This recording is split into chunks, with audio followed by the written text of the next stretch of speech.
Please, Javi, go ahead. So this is our situation problem presentation. We represent the energy integration to reduce costs and improve the competitiveness of a chemical company. A little bit of our training partner, which is Energex. Well, is the number one in distribution of energetics, and also they have several tanks of diesel and of gasoline in order that the fire system is really necessary so that it will provoke a greater accident. Okay, in order to solve this problem situation, we use these norms, the NFPA 25. This norm talks about all the inspection, testing, and maintenance of the fire protection system. Next, we use the NFPI 20. This talks about the pumps, it focuses on the pumps. The 11, it focuses on the foam, and the NRF that talks about the sprinklers. And well, about the foam we used, which is the AFF mechanical foam, or also known as aqueous film forming foam, which is basically for not letting the oxygen to consume more in the combustion reaction. And well, they have low viscosities, and they are mainly composed of water and surfactants, which help to actually consume the diesel or gasoline faster. And here are all the simulations we included in this presentation, which is first the EPANET to use the model distribution of water throughout the system and of the rings of the tank. Also, we use SolidWorks in order to simulate the foam of the tank, and we use Aspen and also ANSYS. Okay, so the first simulation that we are going to talk about is the one that we made in EPANET. For this, the first thing that we do was make calculations. In order to make these calculations, we take on account the norm NRF 15. We took the section 8.1.7.15, 8.1.7.30, and 8.1.7.16. It talks about the separation between the tank and the ring. In our case, we took 0.6 meters. It also talks about the spray angle. We took 120 degrees, and also talks about the minimum nozzle orifice that we take a half of an inch. Then we did the calculations taking trigonometric functions. And with the calculation, the result that we get was that the spacing between the sprinklers has to be 1.9 meters. The number of sprinkles is 30, and the base demand is 1.68 cubic meter per hour. In this case, for the base demand, we took that the norm says that the velocity inside the ring has to be of 4.2 meters per second. Then we took that velocity and we converted it to volumetric flow, and we divided by the number of sprinkles, and that's how we get the base demand in each sprinkle. The next thing that we do was draw the system in EPANET. As you can see, we put the tank, then we put the bomb, and all these nozzles represent the sprinkles of the tank. As you can see, there are 30 nozzles per rings. These are the rings. Then we program all the blocks. As you can see, the tank. The tank represents the tank of water of the system. The initial level is of 30.8. The diameter is of 12 meters. Then we put the curve of the bomb, and next we program the pipes that are from the tank to the first nozzle, and they had a length of 81.7 meters. In this case, it's an approximation that we made with Google Maps, the distance. Then the nodes from that are the sprinkles. We put the base demand and the elevations. For the first row, it was of 7 meters, and for the second, it was of 13.5. And then in this part, the pipes, we put the distance between each sprinkle and the diameters and roughness. In this case, the roughness in EPANET is the Hazen and Williams roughness, so that's why it's 120. We use stainless steel. Then we run the program and we get the results. As you can see, every node in the sprinkles are getting the base demand. And as you can see also, the velocity in these pipes are higher than the ones at the end. The results, I put them in graphics. In this case, you can see that the nodes all are getting the same base demand, and that's okay, and it is getting the demand that I said it has to be, that it was 1.68. Then in the pipes, as you can see, the ones that have a higher volumetric flow and can you change to the other? And the velocity are the ones that are closest to the first node. Can you turn back? No, turn back. In the results. In here. These ones are the ones that have bigger volumetric flow and velocity. This is because in this part of the pipes, they are getting all the base demand. As we run only one time the program and we didn't say that it has to be for like 1 hour or 2 hours, the program takes it like the tank has to leave only the water, the necessary water to get the base demand in each sprinkler, and that's why at the end we have lowest velocities. And then in the unit head loss, as you can see, the ones that have bigger velocities are the ones that have more head loss. This is because at greater velocity, we have more friction, more resistance of the fluid, and that's why we had a bigger unit head loss. And then we have the simulation of the tanks on SolidWorks. We simulated tank number 4, which is this one of the diesel tank, where it had the diameter of 18 meters and a height of around 12 meters. And we run it under three different scenarios. First, to simulate the foam extinguishing the fire, which will be entering these two. Also, we simulated natural convection outside of the tank and forced convection also outside the tank. In order to put the properties of the foam in SolidWorks, we needed to investigate more about the viscosity since it was a non-Newtonian fluid. And basically, it behaves under this equation. And we get these properties where we have a density really similar to the water density. We have specific heat, conductivity, and also the viscosity according to the power law of Newton.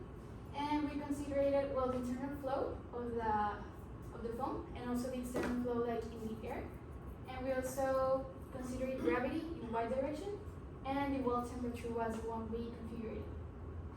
So this is the simulation of the foam, where we see that entering the tank, it starts to actually regulate the temperature.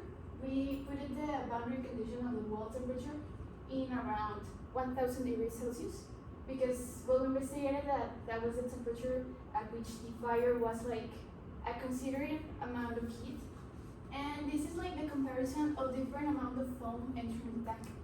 This is for 0.01 kilograms per second, and this is for 1 kilogram per second, where we see that actually it's behaving the temperature, and it is actually lowering it. And then we have the convection simulations, and they actually behave according to Fourier's law. And we're basically in natural convection, the H or the overall heat transfer coefficient is the one that actually controls the heat that's gonna be exchanging. And for the forced convection, we simulated a velocity of the air. And these are the results here for natural convection and for forced convection. In natural convection, we just see that it's up, and in forced convection, it's going to the side, which is dangerous since there are a lot of tanks around this one, and it actually might have an accident in more tanks. And this is our foam. This is our foam simulation. No. Okay. This is our foam simulation on the spin, and this is our main flow sheet.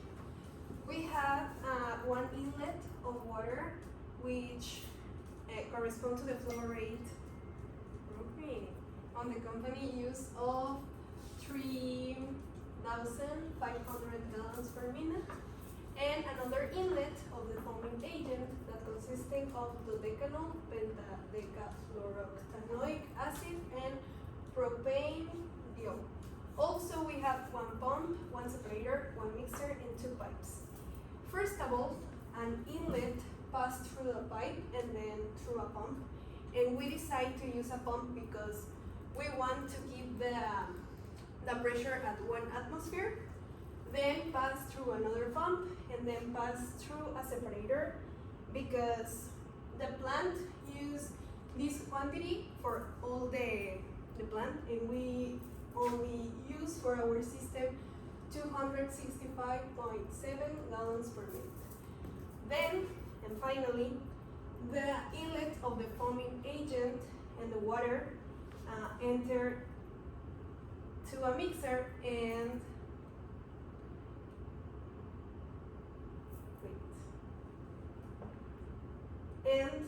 enter and blend to form foam. And now I'm going to explain a little bit of the components of the foaming agent that we use. The decanol was used hydrocarbon surfactant. Then pentadecafluorooctanoic acid was used as a fluorinated surfactant. And then propanate diol was used as a solvent. Okay, the NFPA 11 gave us a method to calculate the foam required, and our result is that the total value of 282.7 gallons per million. And also the NFPA 11 mentioned that the foam composition is 6% foaming agent and 94% of water. So therefore we have 19.9 gallons per million and 265.7 gallons per million. So the resulting stream from our simulation, which is the foam, is at pressure of 1 atmosphere with a volumetric flow rate of 13,249. Students. We also decided to do a simulation of a 90-degree elbow analysis. In the training plant's firefighting system, water is stored from a large 1,135 square meter tank and is transferred into 2 pumps. We decided to model the way water behaves in an elbow near the pump to see if it goes near its saturation pressure at 25 degrees Celsius to see if some cavitation could occur. ANSYS Fluent was specifically used to do this problem. Nevertheless, in order to actually do the simulation, we had to find the outlet pressure at the pipe. In order to do this, we performed a energy balance calculation. We used as a point of reference the top of the tank because at this point we know that the pressure is atmospheric and the velocity of the fluid is 0. One of the biggest challenges that we had while doing this was actually gathering the pipe data. This is because the company didn't actually give us specific diameters or lengths of the pipes. We knew that the water exits through a 16-inch pipe and then goes through a reduction to go to a 12-inch pipe. Nevertheless, the lengths were actually obtained through the sheet of the pump that the company gave us because it was used to scale. Although specific dimensions were not given, we believe that these estimates do give us an actual value of how the fluid behaves. Before actually doing the energy balance calculations, some assumptions had to be made.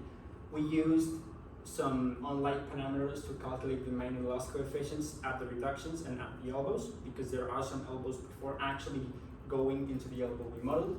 We obtained the density and the dynamic viscosity from the NIST workbook of chemistry. And the rugosity, we assumed it was 15 times 10 to the power of -5 due to the fact that this is kind of the rugosity that a used steel pipe has. In order to obtain the pressure, there were 4 key steps. First, we obtained the Reynolds number at each of the 2 pipes. This value was obtained based on the base volumetric flow rate that the company gave us, which is 3,500 gallons per minute.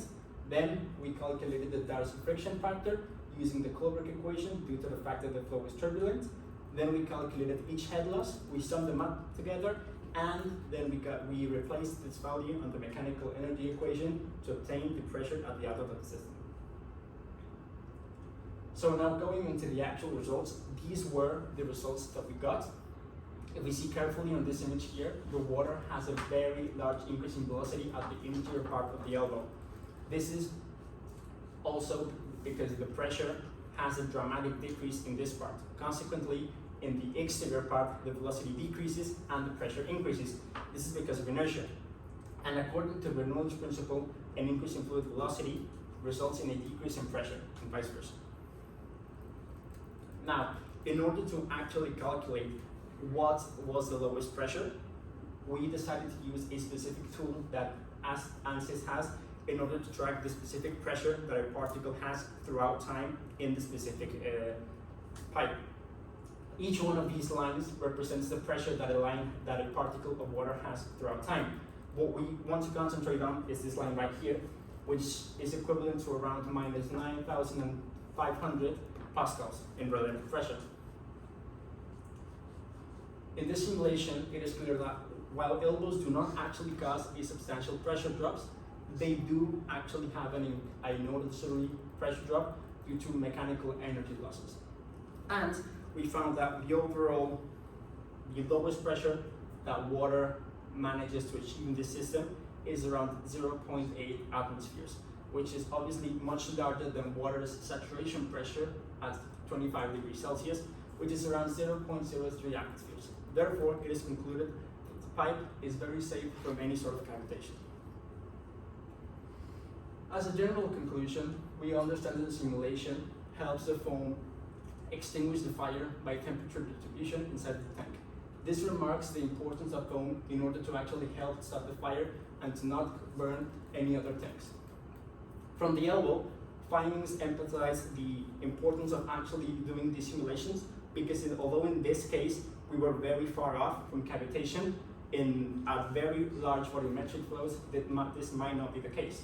From the Econet simulation, we can conclude that the pump that they are using is appropriate and is achieving the work that it has to do in order for the fire protection system, even though the maximum efficiency is not obtained. Also, the simulation of the foam-water reaction was meticulously executed, incorporating various components and parameters to meet the NFPA standards for firefighting foam. The calculations and simulations validate the sustainability proposed from the mixer, and it aligns with industry standards. That is all. Thank you very much.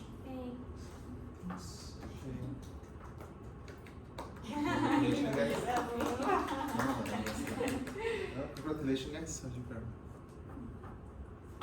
Thank you.